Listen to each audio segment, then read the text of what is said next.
Hey guys, welcome back to the channel. So in honor of Thor 4 coming out today, I'm going to show you guys exactly how I made Mjolnir here. And yeah, let's just get straight into it. Okay, so pretty much the way that the hammer comes is it's just a full hammer. And so what you're going to have to do is just cut this into two handle pieces, or and the hammerhead, or just the handle and the hammerhead depending on what printer you've got. So what you're going to want to do is press cut, and then go to plane cut, and then keep upper part and lower part. And then basically the sweet spot that I found, I think, was 140. Yeah, I think it's 140, so you're just gonna mess with that until you get it really just as close as possible to the bottom of the hammer. Yeah, as you can see, I'm just here. You can mess with the numbers, you can pull it down with that thingy, but really messing with the numbers and typing it is a lot better. From what I found, so yeah, I think the sweet spot was 140. So yeah,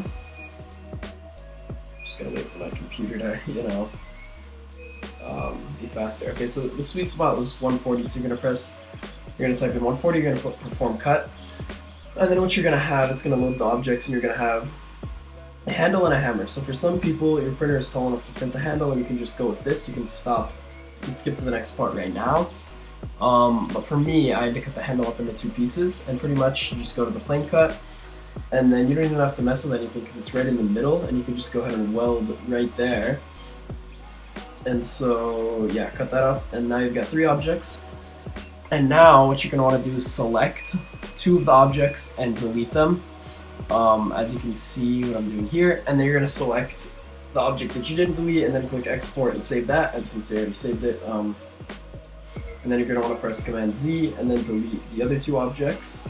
I suggest deleting the top of the handle, and then you go ahead and click on the bottom of the handle, save that, export that, and then press Command Z once.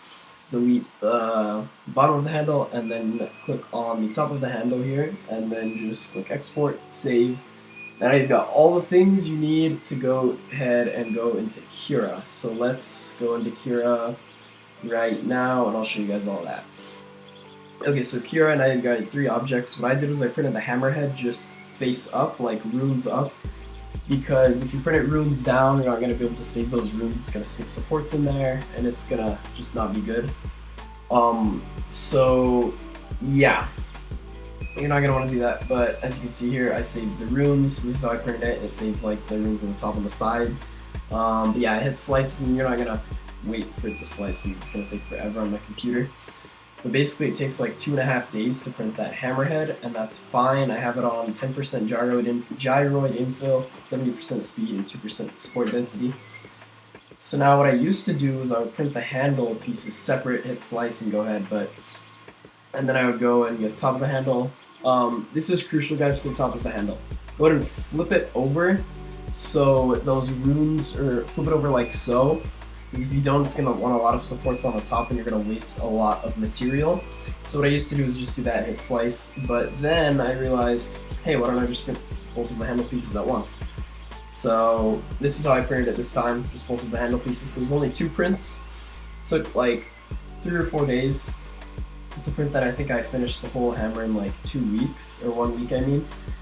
Probably 1.5 weeks since I kind of messed up the paint and things, but yeah, that's how I printed it. And hit slice, and yeah, that took like 8 to 10 hours, but yeah. Okay guys, so like I mentioned before, basically, I think it's right here. This is where I did the plane cut. So you're gonna want to PLA weld that together. And what PLA welding is basically, you hold the two pieces of plastic together, and then you grab a soldering iron and just melt the plastic together. And then what you can use to fill in the holes from that is just some support material like this coming off of a random print. So that stuff's golden, or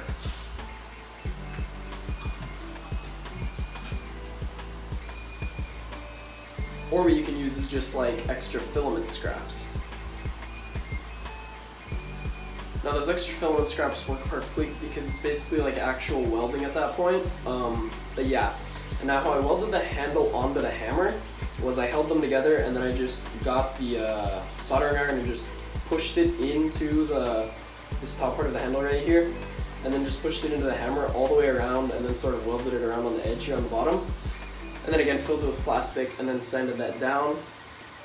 And yeah, what I recommend first starting with is sanding down the hammerhead, and then sanding down each of the pieces all completely smooth, and then welding it together, then sanding down the extra plastic and stuff.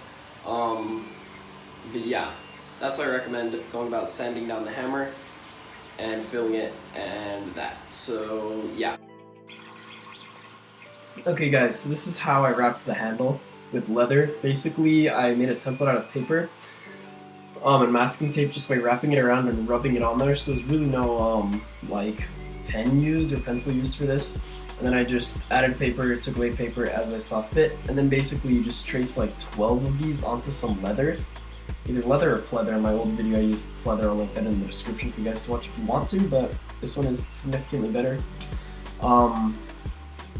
So yeah, I used some actual leather, and I tried to cut that with an X-Acto knife. It didn't work. You're going to want to use some heavy-duty fabric scissors, and then basically I just hot glued it, and you're going to want to make sure that all of them have the exact same seam on one side. And I like to pick the bad side of the hammer. If you don't have a bad side of the hammer, that doesn't really matter. Just when you sit that thing on the shelf, make sure that the seam isn't shown, so it just looks seamless. And then you're just going to want to hot glue all of those pieces. And as you can see, I just started gluing them all, and the most satisfying part was hot gluing the one on the POA welded part. That was just amazing.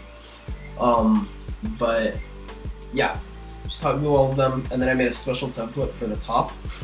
And also I do link the template in the description for you guys, but for the strap, basically I just figured out, I measured how big it was supposed to be, and then cut that out of a different colored leather, like a lighter brown leather, and then I just basically put a ton of hot glue on the inside of the hammer on each edge and just shoved the handle in, and I can kind of swing it. So yeah, what I would really recommend is screwing it in, but I couldn't, so I had to make do with what I had, and yeah, hot glue worked perfectly, so yeah. Well guys, that's how I made the hammer.